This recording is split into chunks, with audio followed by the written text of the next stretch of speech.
चुनाव आयोग को लेकर के हमेशा इस बात की चिंता रही है कि आखिरकार आयोग न्याय करेगा कि नहीं करेगा। और सबसे एग्जाम्पलरी इलेक्शन अगर कभी हुआ है जिसको लेकर के हमें आपको पूरी बहस करनी चाहिए, वो उत्तर प्रदेश के बाई इलेक्शन है।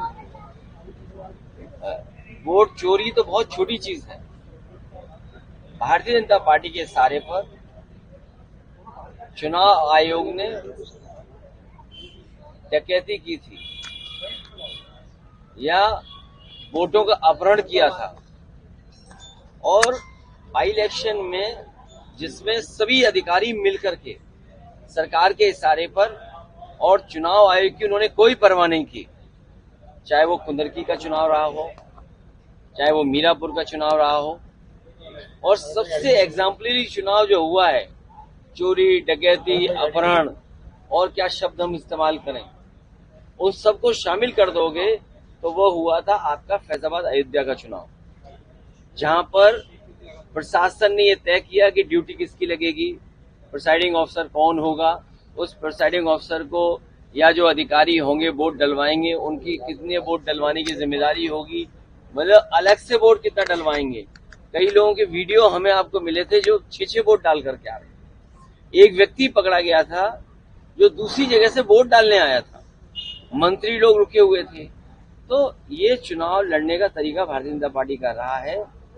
पिछली बार जब समाजवादी पार्टी ने आरोप लगाया था कि भारतीय जनता पार्टी के इशारे पर चुनाव आयोग ने समाजवादी पार्टी के वोटों को काटा है और वोट डालना नहीं दिया, चुनाव आयोग ने जब सूची मांगी तो समाजवादी पार्टी ने 18,000 ऐसे वोट जो डिलीट कर दिए गए थे, जिन्होंने पहले वोट डाला था, किसी कारण डिलीट किए गए, जिसका कारण किसी को नहीं पता, उस पर एक भी कार्रवाई चुनाव आयोग ने नहीं की। चुनाव आयोग अगर कार्रवाई कर देता उन अधिकारियों के खिलाफ तो आज निष्पक्ष चुनाव हमें देखने को मिलता। और ये जो लड़ाई लड़नी पड़ रही है एसआईआर को लेकर के, रिवीजन को लेकर के, ये लड़ाई नहीं लड़नी पड़ती। तो इसके पीछे अमेरिका लगातार टैरिफ पर टैरिफ बढ़ाता जा रहा है, लेकिन भारत सरकार को जवाब नहीं दे पा रही है। ये मौका मिला है भारत के लोगों को कि अपना उद्योग कारोबार अपने हाथ में ले लें। जिस समय देश का उद्योग और कारोबार अपने आप बढ़ेगा तो अमेरिका जैसा देश या कोई देश आपको धमकी नहीं दे पाएगा। भारतीय जनता पार्टी ने कभी भी देश के उद्योगपतियों पर भरोसा नहीं किया। अगर देश के उद्योगपतियों पर भरोसा किया होता तो आज हमें इस तरह अमेरिका से धमकी नहीं खानी पड़ती। न केवल अमेरिका से बल्कि चीन जो आपका पड़ोसी देश है उससे भी संबंध खराब हो गए। चीन जैसे देश ने हमारा बाजार छीना, हमारी जमीन छीनी, जो हमें एक बार नहीं 1962 से लेकर उससे पहले 1950 में जो भारत और भारत की धरती के साथ धोखा हुआ उसकी हम और आप कल्पना नहीं कर सकते। सबसे ज्यादा जमीनें भारत की अगर किसी ने छीनी है तो वो चीन ने छीनी है। तो इसलिए बीजेपी ने जो 10 साल में या 11 साल में जो कामकाज किया है, अगर देश के उद्योगपतियों को, देश के कारोबारियों को, देश के किसान को, देश के नौजवानों पे भरोसा किया होता तो आज हमारे देश की तस्वीर और कुछ होती। जो made in India, make in India के नारे दिए थे वो नारे दूसरों को ले दिए थे, ये भारत के लिए नारे नहीं थे। ये तो बीजेपी वाले बता पाएंगे नारे किसके लिए थे। सर, उत्तर प्रदेश सरकार ने आंकड़े जारी किए हैं अपराध को लेकर। अपराध जो है 2017 के बाद कम हुए हैं, तो क्या लग रहा है कि आंकड़े सही है? ये सवाल इतना अच्छा पूछा है, मेरे मन का पूछ लिया सवाल तुमने। और ये मन का इसलिए पूछ लिया कि सब इटावा के रहने वाले हो सब, और आज रक्षाबंधन के दिन जब रक्षाबंधन का हम संकल्प लेते हैं अपनी बहन का, अपने परिवार के लोगों का, तो हमारी आपकी भी जिम्मेदारी बनती है कि यहाँ के नागरिकों की रक्षा हम लोग करें। तो भारतीय जनता पार्टी की सरकार में मेरे जाने के बाद मुझे उम्मीद है आप पुलिस कप्तान से मिलेंगे जाकर। हम तो डीजीपी और सरकार ने न जाने कितनी बार मांग की है कि टॉप 10 अपराधियों की सूची दे दें। हमारे पत्रकार साथी आज के बाद, मेरे से मिलने के बाद, जब अगली बार मिलोगे आप तो मैं आपसे टॉप 10 की सूची मांगूंगा इटावा की। तो आज मुझसे बात करने के बाद जो भी संबंधित अधिकारी हैं जिनके पास टॉप 10 की सूची, उनसे मांगिए कि इटावा के टॉप 10 अधिकारी, माफिया कौन है, अपराधी कौन है।